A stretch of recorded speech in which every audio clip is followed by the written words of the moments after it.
In this video, I will show how to hide drives and device from app launcher on Ubuntu 22.04 LTS.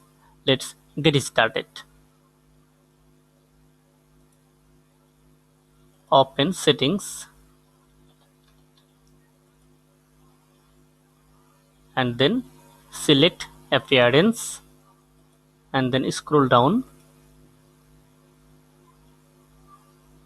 Click on configure dock behavior and from here uncheck include unmounted volumes. You can directly hide. Okay, the mounted volume has gone.